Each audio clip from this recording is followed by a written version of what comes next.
What is the name of the spiral-shaped part of the inner ear that turns sound into electrical signals? Do you remember? Cochlea. Very good. So the cochlea turns sound waves into electrical signals that the brain can understand. So for people with deafness, this cochlear implant, which we'll put under the skin, and then we'll connect this electrode, this wire, into the cochlea, will help to convert sound to an electrical signal, will actually help give them access to sound. So we're going to pull back the ear, so we'll make an incision right behind the ear.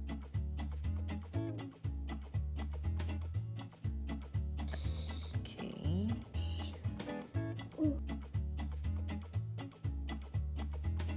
We're lifting a pocket off the bone here. Where's the rest of his body? Oh, I didn't make the rest of his body because we're only working on this part. And this template is to make sure that our cochlear implant will fit. So our pocket will fit. Next, we're going to do this mastoidectomy, and this is where we're going to remove a bit of the bone behind the ear to find the incus. Okay, so it's going into the bone. What is that?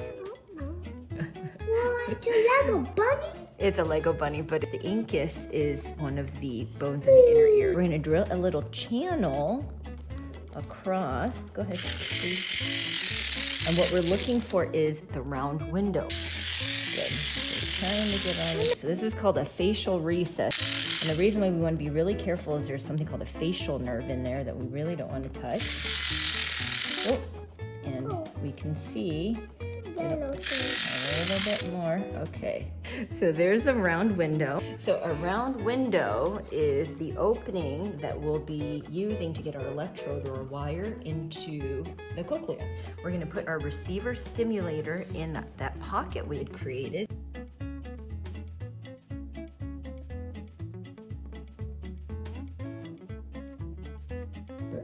And here are the electrodes, and these electrodes are very, very delicate, so we've got to be really careful. And then we're going to put our electrode into that hole in the round window. So we're putting the electrode into the round window, which will send it into the cochlea, which is almost like a snail-shaped organ. And then the second electrode, we're going to tuck it under this temporalis muscle. To make sure that our electrodes stay in place, we put a piece of gel foam. It's almost like a little square of gelatin. You can just tuck that in there. Is this foam? It's styrofoam, yeah. Oh. We're gonna close back up.